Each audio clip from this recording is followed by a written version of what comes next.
السلام عليكم البنات، كي دايرين؟ لاباس عليكم؟ واش اخباركم؟ كنتمنىكم تكونوا بالف خير ان شاء الله مع فيديو جديد. كيف ما وعدتكم ديما الفيديوهات ديما الجديد ان شاء الله غندوزو لواحد الفيديو اللي غادي يعجبكم بزاف، فيديو رائع اللي غادي نحتاجو لهاد الوصفه هذه ديال البرد.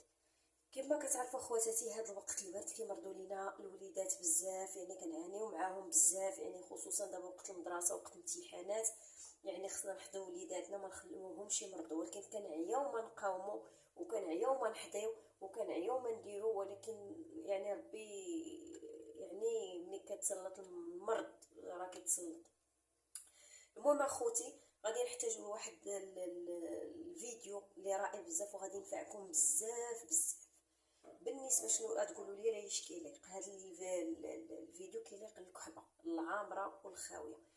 يعني الكحبه انا كنكره سميت الكحبه، لان خوتي الكحبه خايبه بزاف، لاني انا عانيت بزاف مع ولدي بالكحبه وعارفه بحقها، يعني مصيبه كحله هي الكحبه. ما كتنعسو بالليل، الدري ما كيرتاحش، يعني الخنيق، وديك الكحبه ما كتخليكش انت تنعسي، ولدك ما كينعش مرتاح او بنتك، يعني مشاكل كبيره بزاف. يعني كنعياو بالسيرويات، كنعياو بالادويه ما يعني بدون جدوى، يعني كترجع نفس المشكل نفس الكحبه، والكحبه كتطول بزاف. يعني واخا تجربي 100 سيرو يعني تقدري ما تبريش، تقدري تلتجئي للطبيب وما تبريش.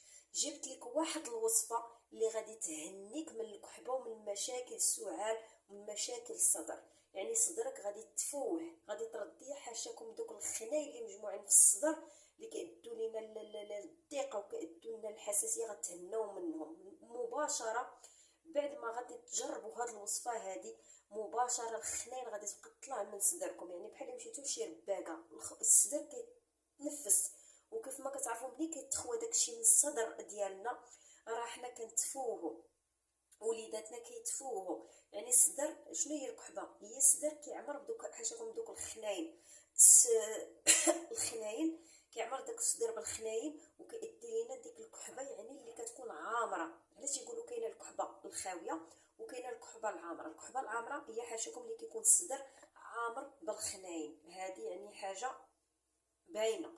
الكحبه الخاويه حتى هي خايبه، كتكون هذيك الكحبه ناشفه، يعني تيكون الصدر خاوي، ولكن التنفس ما كيكونش مقاد. المهم اخوتي، كيف ما قلت لكم انا جبت لكم واحد الفيديو اللي غادي يهنيكم وغادي يهنيكم من مشاكل السعال، يعني السعال العامر او الخاوي، يعني الكحبه العامره او الخاويه. وكيف ما كتعرفوا الكحبه كتضرب حتى للشهرين. يعني كيف ما قلت لكم انا عانيت مع ولدي بزاف بزاف، يعني عانيت مع واحد المشكل كبير، يعني ما خليت السيرو اللي عطيته، ما خليت الدواء اللي عطيته، ما خليت الوصفات اللي عطيته. اقسم بالله خوتي كنشارك معكم وصفات اللي ناجحه ومجربه. كيف ما قلت لكم باش برا ليا ولدي، انا ولدي كانت فيه بحال يبغى تركبو الضيقه، يعني كان ديما كيتخنق ليا ودي من الكحبه، كنت ديما كنهزو للوبيتال، يعني ديما اللوبيتال كنديه كيديروا ليه داك الاكسجين باش كيتسرح ليه التنفس. بالنسبه منين جربت هاد الوصفه هذه راه ما شاء الله النتيجه من اول استعمال غتعطيها لولدك ولا لبنتك في النهار الاول كيبان لك الفرق وكتبان لك النتيجه، ديك الكحبه كتحبس. وخصوصا دابا الاطفال ديال ولاد اليوم كلهم، يعني اش نقول لكم، راه مشاكل. يعني هاد الضيقه هذه الكحبه ما خطات حتى شي واحد. هاد الحساسيه هذه ضروري شي طفل كتلقاي فيه شي حساسيه. بالنسبه للحساسيه الكحبه هي المصيبه الكحله، يعني ما كتبراش دغيا وكتطول وكتخرجها منا حنا الامهات. بالنسبه ملي كتشوفي الطفل كيكحب او بنتك راه بحال كتكحبي انت، يعني عارفه انا ديك الكحبه ما غتخليني بلا نعاس، غتخلي ولدي بلا صحه. الكحبه راه كتاكل من الصحه، الانسان ما كيهش صحته. الكحبه كتاثر على الصدر ديالنا، كتادي للضيقه للصدر، الله يسلسل بزاف ديال المشاكل. انا جبت لكم هاد الوصفه هذه وهاد الفيديو هذا اللي غادي يهنيكم من دوك المشاكل كامله، غتهناو منهم. بالنسبه شنو غادي نحتاجو اخوتي؟ غادي نحتاجو غير بصله وحده حمراء. بصله وحده حمراء انا غنجيبها نوريها لكم.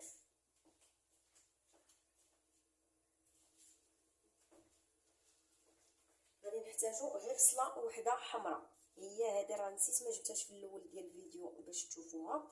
غادي نحتاج هاد البصل الاحمر، البصله الحمراء، ما ناخذوش البصله البيضاء. البصله الحمراء علاش؟ لان البصله الحمراء مجهده وحاره، وهي اللي كتعطينا المفعول يعني اللي بغينا حنا. المهم انا احتاجيت بصله حمراء. اصلا البصله الحمراء راه فيها فوائد بزاف، يعني كتليق بزاف ديال الحوايج. دابا نشارك معكم فيديوهات بزاف على البصله الحمراء، وغادي تجربوها وغادي تردوا عليا الخبر.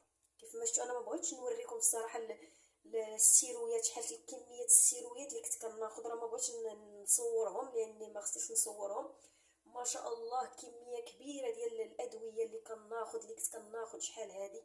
عرفتوا شحال من سيرو خوتي خديت؟ راه ماشي نقول لكم راه بزاف، والله العظيم بزاف ديال السيرويات اللي خديت، يعني الرابوز، يعني بزاف ديال الحوايج. يعني راه كما قلت لكم كنت كنعاني مع ولدي بزاف بهاد الحساسيه هذه، خصوصا الكحبه.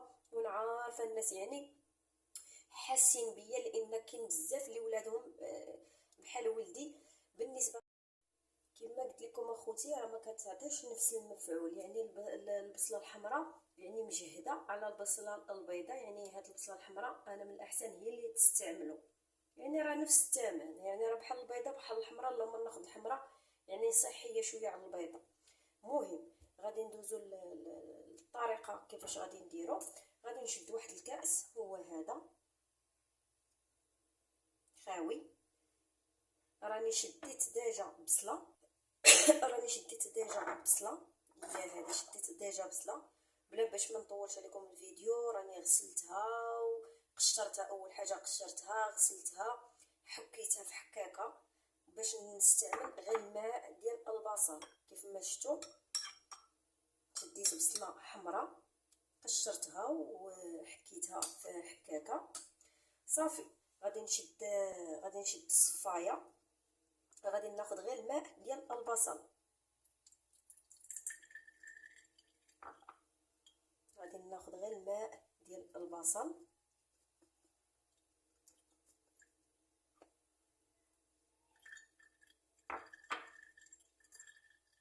ما شاء الله فيها الماء، شفتوا الماء كي كيهبط من الصفايه. كنحتاج غير داك الماء صافي، راه كيخوي لينا الصدر وما كتبقاش ديك الحساسيه او ديك الضيقه او ديك الكحبه او الصدر عامر حاشاكم بالخنين، ما كيبقاش نهائيا. يعني الصدر كيتنقى والصدر ديالنا كيصفى من دوك الخناين حاشاكم. حتى الكحبه ما شاء الله مباشره ما كيشربها صافي، الكحبه كتحبس صافي. داوموا عليها، يعني واخا مثلا تشوفي ولدك او بنتك برات او زوجك او انتي، ما تحبسوهاش، يعني خليوها داوموها واحد اسبوع باش الميكروب كيموت في خطره، ما كيبقاش نهائيا. كيف ما كتعرفوا راه البصل راه انتيبيوتيك، يعني راه مزيان صافي. غادي نزيد عاوتاني الكميه اللي باقا عندي.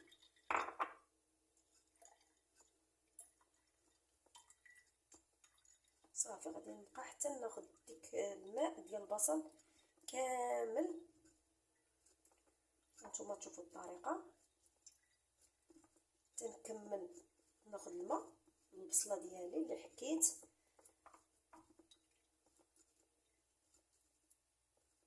ما غاديش يبقى داك المشكل ديال الحساسيه، خصوصا في هذا الوقت البرد. كانت كدوز عليا خوتي فيما كان كيجي البرد، ما نكذبش عليكم كنت كنكحل بالعم، عارفه غدوز عليا يعني في وقت البرد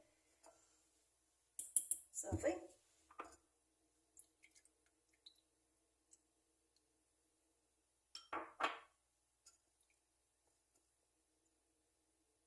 صافي راني خديت الماء ديال البصل. غادي نحتاج العسل الحر. كيف ما شفتوا ضروري من العسل الحر. جاكم العسل الحر غالي، غادي ديروا العسل ديال الليمون، يعني تيكون رخيص. غادي ناخذ واحد المعلقه ديال العسل كما شفتوا، ها هي وريتها لكم في الكاميرا، عسل حر صافي. غادي نخلطو مزيان مع هاد الماء البصل.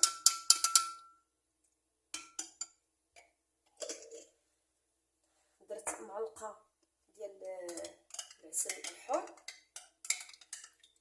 صافي، وغادي نخلطو مع هاد السيرو هذا ديال البصل.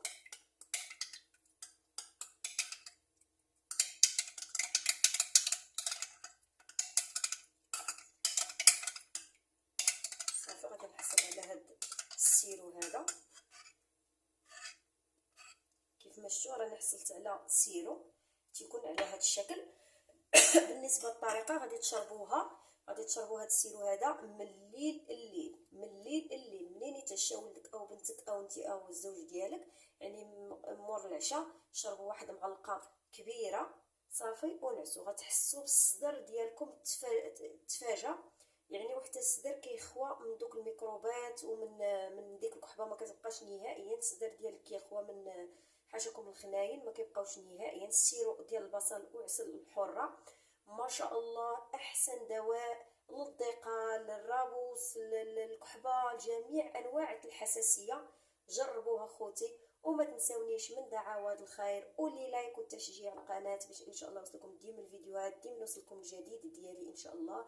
وما تنساوش تضغطوا على الجرس، ما فيها باس تفرجتي الفيديو ديري ضغطي على الجرس باش ديما ان شاء الله يوصلك الفيديوهات ديالي، وفيما نحطي فيديو ان شاء الله يوصلك. وشكرا لكم لانكم تبعتوني من الاول حتى الاخر. الى اللقاء الى فيديو جاي ان شاء الله.